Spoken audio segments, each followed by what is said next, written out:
Evil does not want you to learn from experience. An essay by Francis Berger, narrated by David Earle.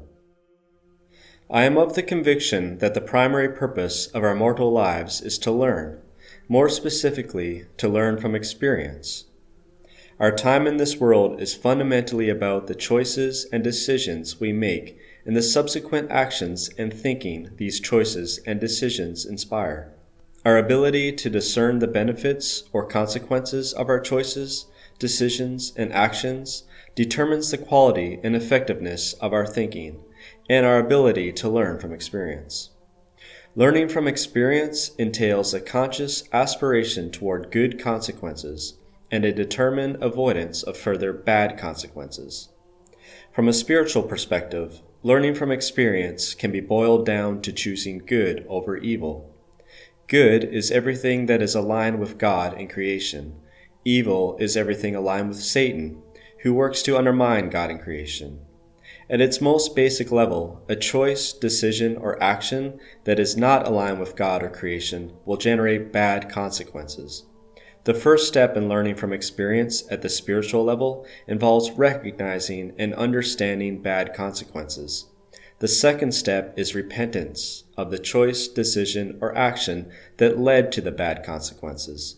The third step involves ensuring this repentance positively influences future choices, decision, and actions in an effort to avoid further bad consequences. But spiritual learning from experience is not exclusively about the negative, but also involves recognizing and understanding when choices, decisions, and actions are aligned with the positive, with God and creation. That is, when we are aligned with the good. It is also about being able to discern the benefits that derive from this alignment.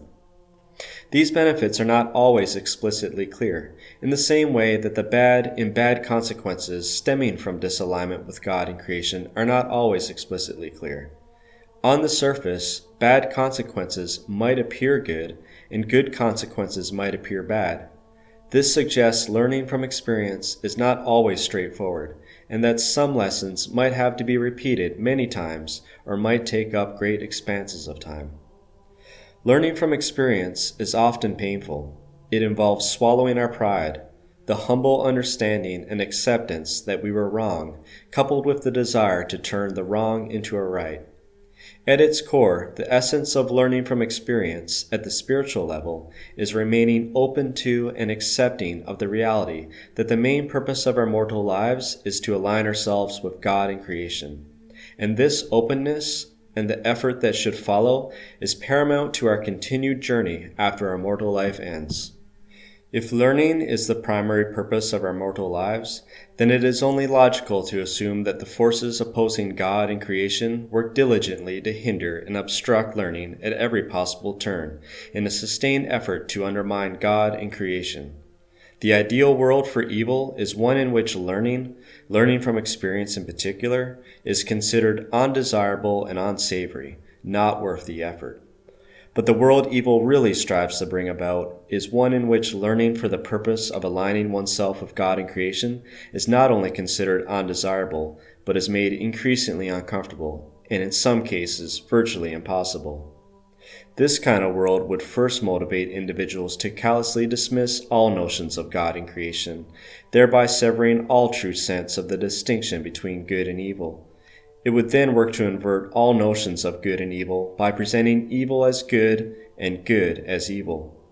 It would also reduce all semblances of good and evil to the hedonic level of pleasure and pain, whereby all bad choices that create immediate short-term pleasure would be regarded as good, and all good choices that created immediate short-term pain or discomfort would be regarded as bad.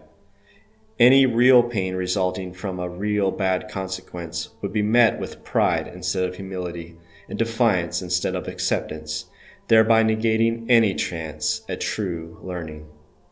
Evil does not want us to learn from experience because it wants to lock us in darkness and prevent us from approaching the light. Evil does not want us to continue our journey, and it accomplishes this rather effectively by obstructing our ability to learn from experience. Woe unto them that call evil good, and good evil, that put darkness for light, and light for darkness, that put bitter for sweet. and sweet for bitter. Isaiah 5:20. And greater woe unto them who fall into this trap and refuse to learn from experience, because they are allowing themselves to be misled from the very purpose of mortal life itself. This has been a New Rhode Island presentation. For more essays from Francis Berger and other Christian writers, please visit newrhodeisland.org. Thanks for watching, and please consider subscribing.